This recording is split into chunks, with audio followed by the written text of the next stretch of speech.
Pagan's Perspective presents the Elven Nations Trilogy Book 1, Firstborn, Chapter 2.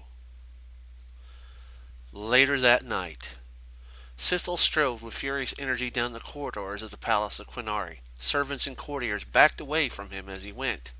So fierce was the anger on his face.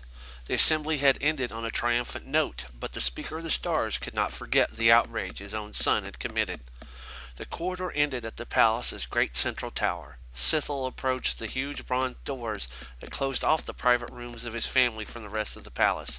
The doors were 18 feet high, inlaid with silver runes that kept a protective spell on them. No one, not of the blood of Sylvanas, could open the doors. Sithel hit one door with each palm. The immense portals delicately, balancedly swung inward. "Where is he? Where is Kith Kanan?" he demanded, setting his feet wide apart and planting his fists on his hips. "I'll teach that boy to shame us in front of a public assembly." Within the chambers, Nirkana sat on a low, gilded couch. Sithis bent over her, preferring a goblet of sweet nectar. The prince straightened when his father entered, but neither he nor his mother spoke. "Well?" demanded Sithel. Nirkana looked up from her goblet. Her large amber eyes were full of sadness. "He's not in the palace," she said softly. "The servants looked for him, but they did not find him." Sithel advanced into the room. His hard footsteps were lost in the deep carpets that covered the center of the floor, and his harsh words were muffled by the rich tapestries covering the cold stone walls. "Servants? Bah, they know nothing. Kith Kanan has more hiding places than I've had years of life." "He is gone," Sithis said at last. "How do you know that?" asked his father, transferring his glare to his eldest son. "I do not feel his presence within the palace," Sithis said evenly. The twins' parents knew of the close bond that existed between their sons. Sithel poured a goblet of nectar, using this simple task to give himself time to master his anger. He took a long drink. "There is something else," Sithis said. His voice was very low. "The griffin, Archibald, is missing from the royal stable."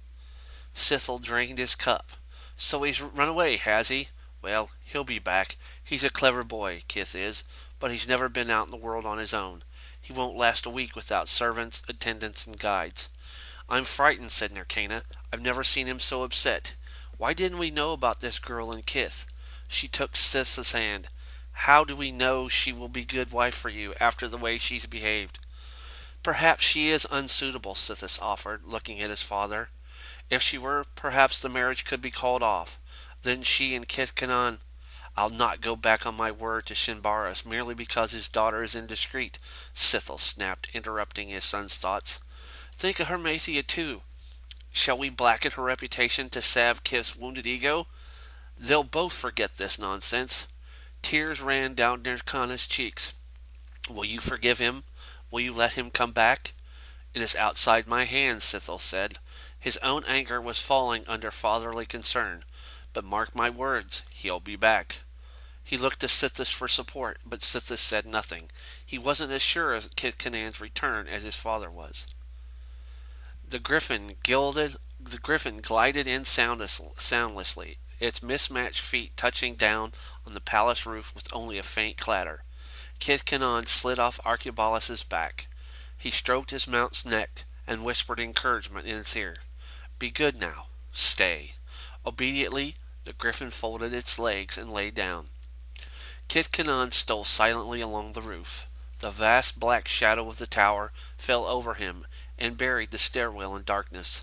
In his dark quilted tunic and heavy leggings, the prince was well hidden in the shadows. He avoided the stairs, for even at this late hour there might be servants stirring about in the lower corridors. He did not want to be seen. Kith Kanan flattened himself against the base of the tower. Above his head, narrow windows shone with the soft yellow light of oil lanterns. He uncoiled a thin silk rope from around his waist. Hanging from his belt was an iron hook. He tied the rope to the eye of the hook, stepped out of the tower wall, and began to whirl the hook in an ever-widening circle. Then, with practiced ease, he let it fly. The hook sailed up to the third level of windows and caught on the jutting stonework beneath them. After giving the rope an experimental tug, Kith Kanan started climbing up the wall. Hand over hand, his feet braced against the thick stone of the tower. The third level of windows, actually the sixth floor above ground level, was where his private room was located. Once he'd gained the narrow ledge where his hook had wedged, Kithkinan stood with his back flat against the wall, pausing to catch his breath. Around him the city of Sylvanas slept. The white temple towers, the palaces of the nobles, the monumental crystal tomb of Sylvanas on its hill overlooking the city all stood out in the light of Kryn's two visible moons. The lighted windows were like jewels, yellow topaz and white diamonds. Kithkinan forced the window of his room open with the blade of his dagger.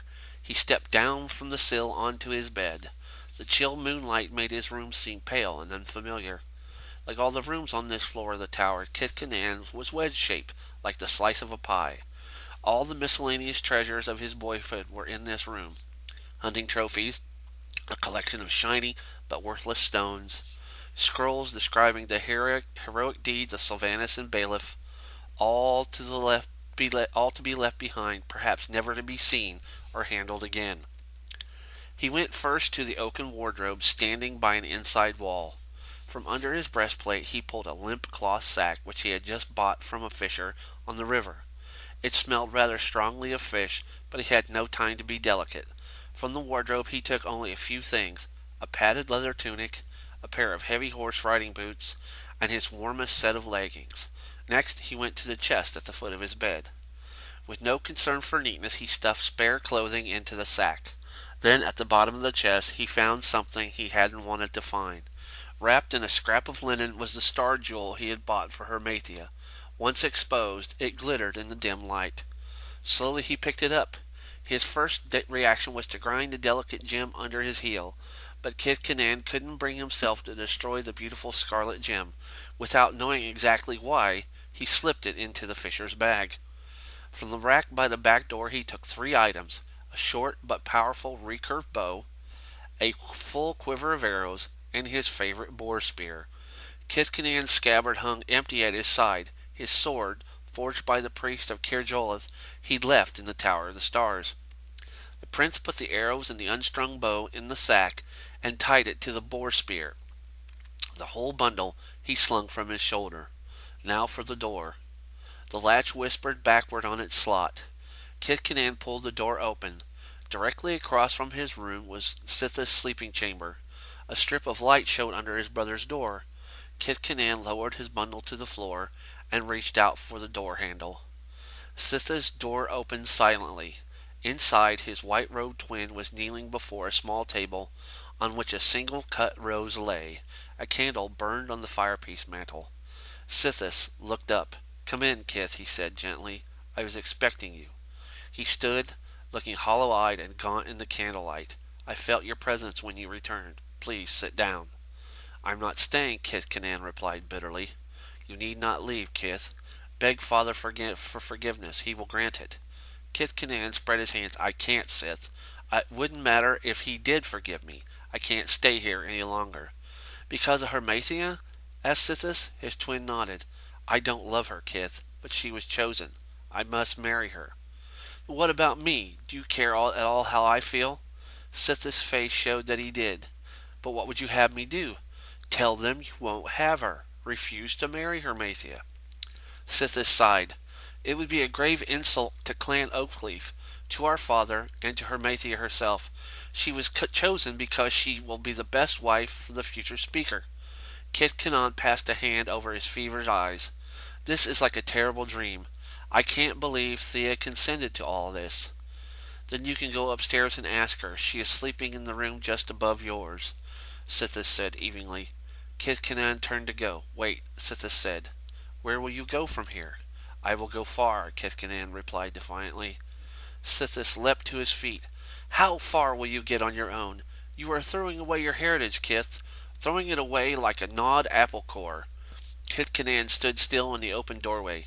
"I'm doing the only honorable thing I can. Do you think I could continue to live here with you, knowing Hermathia was your wife?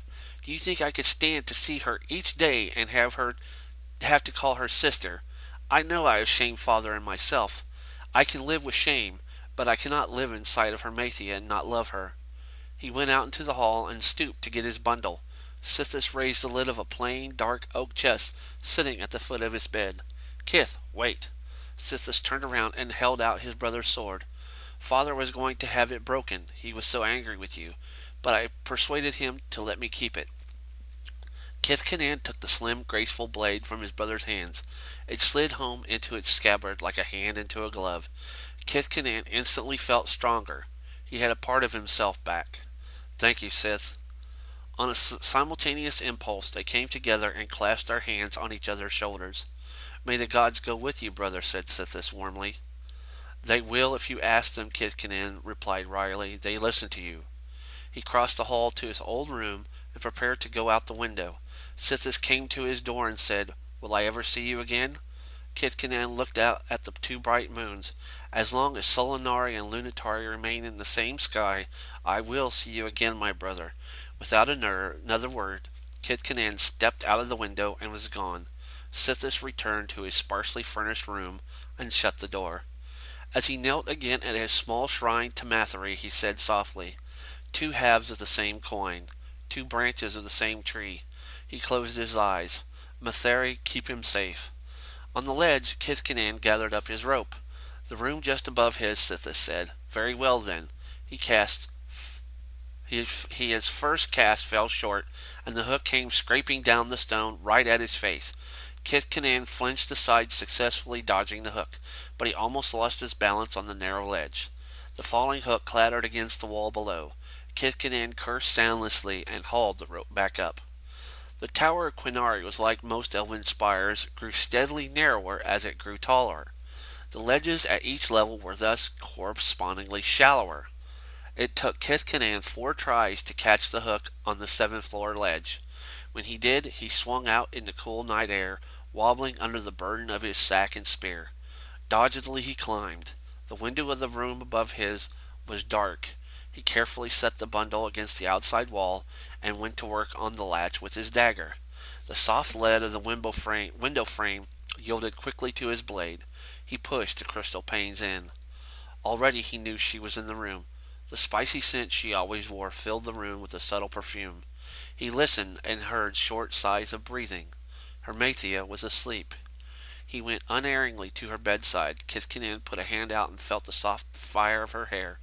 He spoke her name once, quietly. It is I, my love. Kith, please, don't hurt me. He was taken aback. He rose off his knees. I would never ever hurt you, Thea. But I thought you were so angry. I thought you came here to kill me. No, he said gently. I come to take you with me.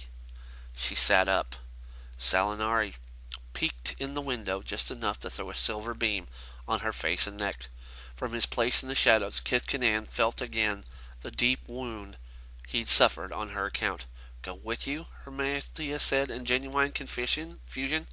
Go where? Does it matter? She pushed her long hair away from her face. And what of Sithis? He doesn't love you, Kith Kanan said. Nor do I love him, but he is my betrothed now. Kith Kanan couldn't believe what he was hearing.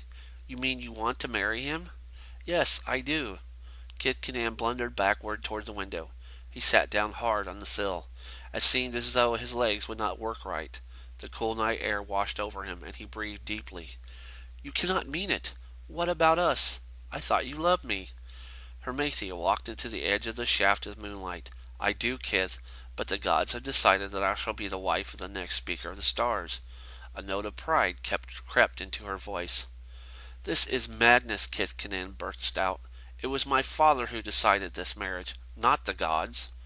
We are only instruments of the gods, she said coolly. I love you, Kith, but the time has come to lay aside pranks and secret garden passions. I have spoken with my father and with your father. You and I had an exciting time together. We dreamed beautiful dreams, but that's all they were, dreams. It's time to wake up now and think of the future of all Sylvanesti. All Kith Kanan could think of at this moment was his own future. I can't live without you, Thea, he said weakly. Yes, you can. You may not know it yet, but you can. She came toward him, and the moonlight made her nightdress no more than a cobweb. Kith Kanan squeezed his eyes shut and balled his hands into tight fists. Please, Hermathia said, accept what will happen. We can still be close. Her warm hand touched his cold, dry cheek. Kith Kanan seized her wrist and shoved her away. I cannot accept it, he said tersely. stepping up on the window sill. "Farewell, Lady Hermathia. May your life be green and golden."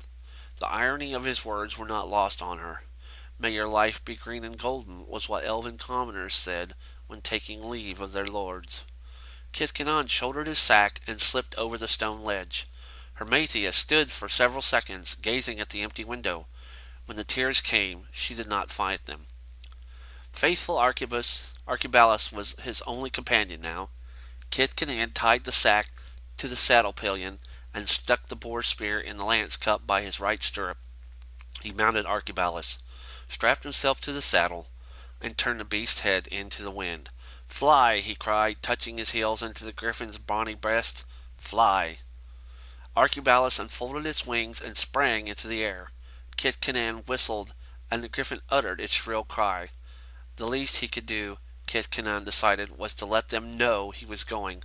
He whistled again, and once more the griffin's trilling growl echoed between the white towers.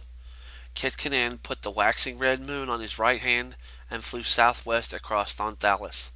The royal road stood out misty gray in the night, angling away from the city and south to the seacoast. Kitkanon urged the griffin higher and faster. The road, the river, and the city had been his. Home vanished behind them. Ahead lay only darkness and an endless sea of trees, green-black in the depths of night.